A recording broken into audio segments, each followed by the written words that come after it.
What's going on, guys? I'm Dave, and in this video I'm going to give you an early look at Milepost Zero, Denver's newest food hall in McGregor Square, located right across the street from Coors Field and within walking distance to Ball Arena and Union Station. I went to Milepost Zero on the second day that it was open, so it's definitely more of a soft opening. Only a few of the food stalls were open, but in this video I'll walk you around the space and give you a general feel for the overall vibe. Also, if you haven't been out to McGregor Square yet, the two are obviously a little bit intertwined, so I'll show you some parts of it as well. If you've been out to LA Live in LA, that's across from the Staples Center, McGregor Square and Milepost Zero are pretty similar to it, it's just kind of a more Denver-sized version. So I know you didn't click this video to watch me sit in a chair and talk, so let's just get right into the video and I'll show you around Milepost Zero. Milepost Zero is tucked right in McGregor Square, connected to the big outdoor courtyard area with the giant TV. One day I hope to be packed into that courtyard celebrating a championship win of one of the Denver teams.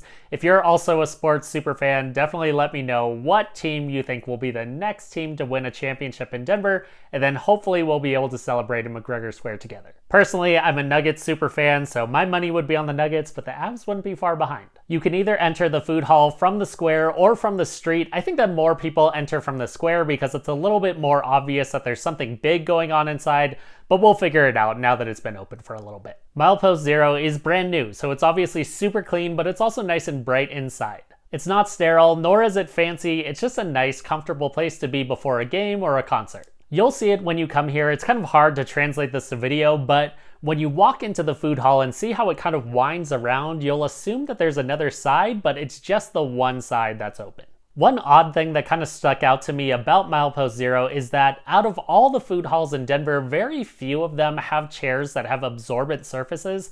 And while not all of the chairs inside Milepost Zero are cushioned or have fabric on them, some of them are, and that's kind of unusual. While this is nice and super comfy, while things are brand new and not that many people know that Milepost Zero is open, I do think that after a year or two of baseball fans eating and drinking before and after games, those seats might get a little bit stale.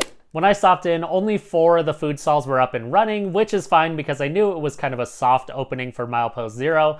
Unlike a lot of other Denver area food halls, a lot of the food stalls inside Milepost Zero, this is not their only location. There are a lot more food hall veterans and established restaurant chains that are taking up a spot inside Milepost Zero. Buona is an Italian beef chain out of Chicago, and they have a bunch of locations out there. They're open inside Milepost Zero.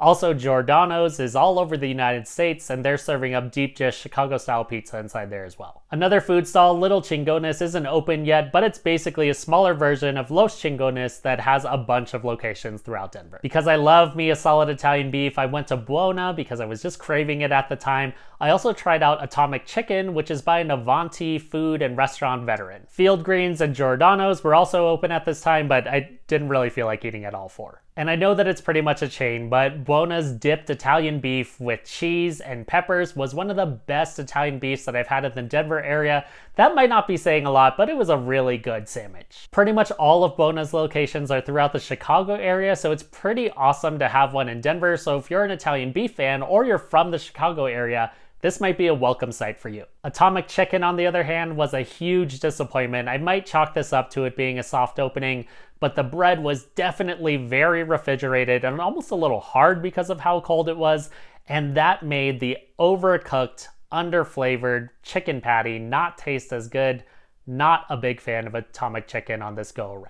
That chicken was anything but atomic. It was just not a really good first impression. Soft opening, I know. I hope it gets better. Once more stalls are up and running, it'll have noodles, coffee, ice cream, and more. And like any food halls, you'd expect that the stalls will kind of rotate in and out every now and then, so we'll see what happens in the years to come. If you're enjoying this tour of Milepost Zero so far, please give it a like to help more people take a tour of Denver's newest food hall. Now back to the video. If you want to grab a drink either before or after a game or a concert, they have a full bar. They also have a water station, and they have self-serve taps that are pretty similar to what you see at First Draft. You get a card, you tap a scanner, and you pour whatever you want from the tap, so you can try a bunch of different things, or you can find something that you really like and get more of it. It's just kind of a good experience, and you've probably seen something like this before. The taps weren't up and running when I was there during the soft opening, but once they are, I have no doubt that they'll be really popular. It's a nice way to avoid having to get the bartender's attention to get a drink.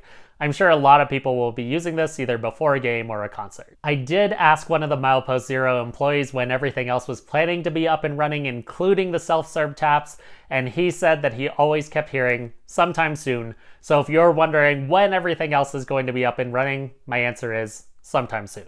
I mentioned this earlier, but one of the cool parts about Milepost Zero is that it's pretty much connected to Coors Field, and it's within easy walking distance to Ball Arena, which is where the Nuggets and the Avs play. Also, most major concerts and arena tours happen at Ball Arena, so this actually makes this a really nice place to stop in for some cheap food before a concert. So the location might be super convenient if you're already going to one of these two places, or you're going to Union Station, which is roughly a mile away, but it could also be really inconvenient if you're just wanting to stop in to check it out. We got really lucky and we found street parking that was pretty much right next to McGregor Square. If you're familiar with this area of LoDo, you know that you have the stadiums, you also have Union Station that's nearby.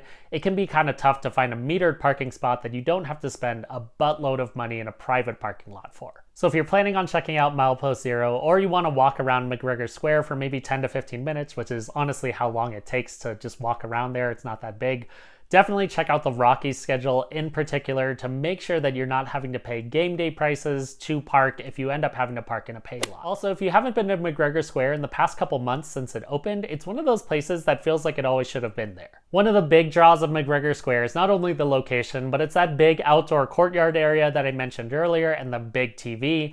It's just a cool place to hang out in the summertime. It's a great place to take friends who are coming from out of town, especially if you're taking them to a game.